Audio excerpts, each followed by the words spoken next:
Apakah fenomena hijrahnya selebriti ini harus diapresiasi dan disambut dengan penuh syukur serta gegap gempita? Apakah fenomena hijrah hanya hype atau demam sesaat didorong oleh tren hijab serta busana muslim yang sedang naik daun? Apakah munculnya fenomena hijrah bersamaan dengan naiknya kualitas religiusitas umat Islam di Indonesia? Sebelum menjawab pertanyaan-pertanyaan itu, ada beberapa hal yang perlu saya uraikan.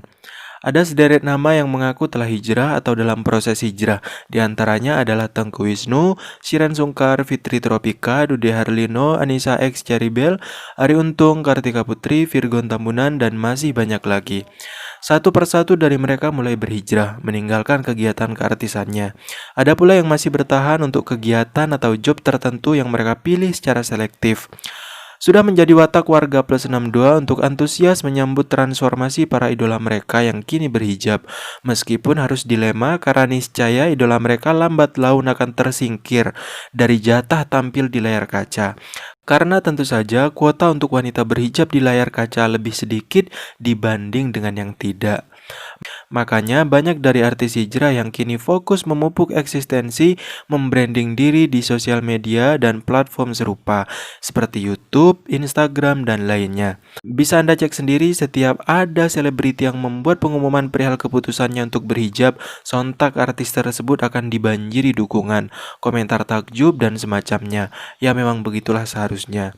Menjawab pertanyaan di depan, yang pertama, jika ditanya apakah fenomena hijrahnya selebriti ini perlu disambut dengan syukur, ya tentu saja.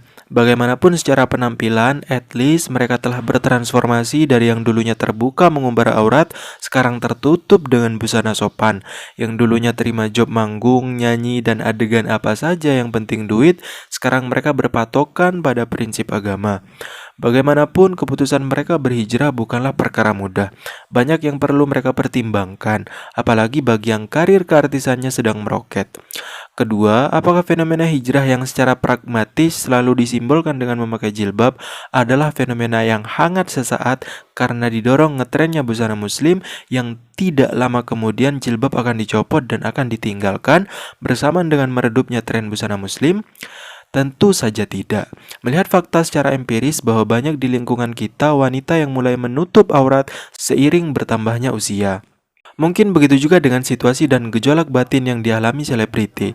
Ketika mereka telah mencapai titik jenuh dengan dunia keartisannya yang glamor, memiliki segalanya, bergelimang harta, tak kekurangan apapun, lantas mereka akan mencari penghilang dahaga batinnya yang masih gersang terasa. Sejurus kemudian mereka mendalami agama, lalu disebutlah hijrah. Pertanyaan ketiga, apakah munculnya fenomena hijrah bersamaan dengan naiknya kualitas religiusitas umat Islam di Indonesia? Jawabannya ya tentu saja. Setidaknya secara kuantitas. Artis hijrah telah ikut mensyiarkan atau mengampanyekan seruan menutup aurat. Bayangkan, dalam satu postingan Instagram saja yang bisa dilihat jutaan pengikutnya, jika kontennya berupa ajakan pada kebaikan, tentu saja ada sebagian dari jutaan followernya yang pada akhirnya tercerahkan dan termotivasi.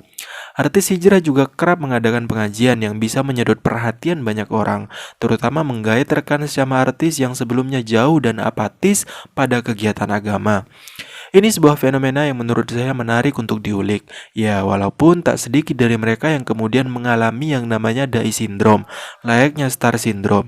Dengan pengetahuan yang masih minim, mereka seolah hendak ingin berdakwah juga. Sebetulnya sah-sah saja. Hanya saja terkadang banyak kekeliruan terlanjur disampaikan karena memang bukan ahlinya. Mengenai beberapa selebriti yang gagal dalam proses hijrahnya, mencopot jilbab hingga menyerang balik Islam, akan saya kupas di episode berikutnya. Sampai ketemu di episode Santri Taiman berikutnya. Jangan lupa like, comment, share, dan subscribe. Wassalamualaikum warahmatullahi wabarakatuh.